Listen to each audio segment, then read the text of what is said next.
Hello, I'm Captain Saint Denis. Welcome to Station 53. Come on in and let us show you around. This is our pump truck. It's got a tank of water and hoses for us to fight any fire. Come take a look. Here we are at the back of the pump truck, and what differentiates this truck from our other ones is the hoses that we have on the back. Different size fires require different size hoses, so we've got little ones for little fires and big hoses for big fires.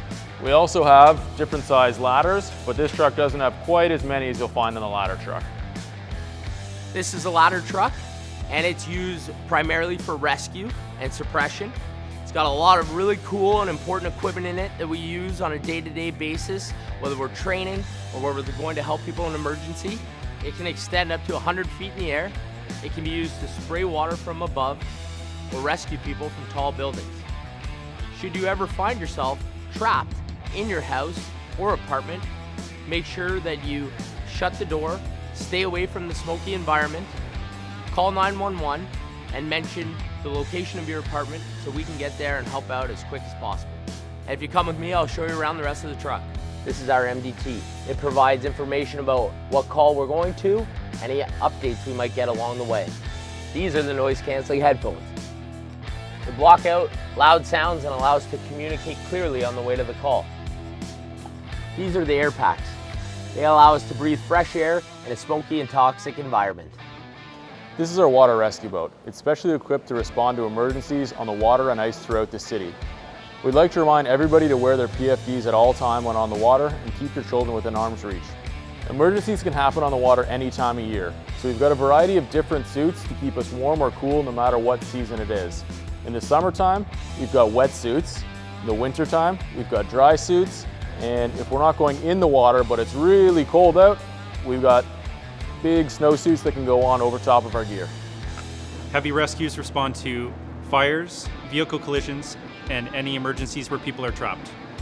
Come with me and check out the truck. So now we're going to check out some of the tools on the truck. There's a lot of equipment here. I'm just going to show you some of my favorites. If you come down to the end, we have all of our saws that we keep on the truck. We have wood saws, saws for cutting holes in roofs, saws for cutting concrete apart. We also have saws here that are circular saws. We can use these to cut just about anything as well. If you want to come around to the other side with me, I'm going to show you some of our auto extrication tools. This whole side of our truck is dedicated to cutting people out of cars. Here we have lots of wooden blocks, kind of like wooden blocks that you might have at home. We put these underneath cars to help them stop them from moving around when we're cutting somebody out. Now here is my favorite compartment on the truck. This contains all of our jaws of life. They are our cutters and our spreaders. We also have hydraulic rams. We use these as tools to help cut people out of cars. So right here, this is a small set. But this is a small set of cutters that we can use to cut doors off of a car or cut the roof off. We also have bigger sets here for bigger vehicles. So this one here is a little bit bigger.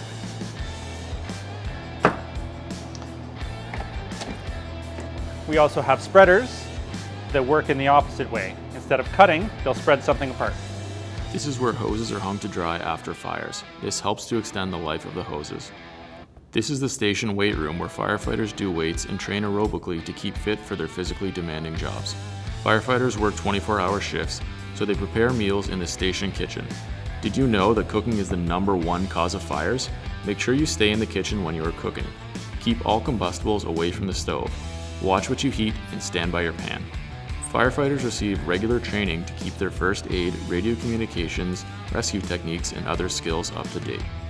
This is the response map for the fire station. It shows all the streets in this response area. It is important to call 911 once you are somewhere safe and give the dispatcher your location and details about the nature of the emergency, and to meet the firefighters at your pre-arranged meeting place when they arrive. This is the watch desk where the captain is entering their last call in the logbook. The duty board shows who is working each shift, and the watch desk is where the calls come in on the printer. Oh, we have a call. This is our bunker gear room, where all the firefighters store their gear. Firefighters may look or sound strange dressed up like this, But we need all of this gear to keep us safe in the fire. If you see a firefighter, don't be afraid. They're there to help you. This is our pump tank. Pump tanks are used to bring lots of water to areas of the city that do not have fire hydrants. Seeing as this is a composite fire station, it is staffed by full-time firefighters 24/7, as well as a complement of volunteer firefighters who respond from work or from home in the area. So like any other pump truck, it has a pump panel to control the flow of water. Something a little different with this vehicle is that our pump panel is actually inside the truck, which has its advantages and disadvantages. Operating in the winter time is particularly nice, being able to stay inside the nice warm cab and ensuring that our firefighters have enough water on scene. Thank you for watching this station tour video. If you have any questions, you can forward them to firerequests@ottawa.ca. Again, thank you and stay safe.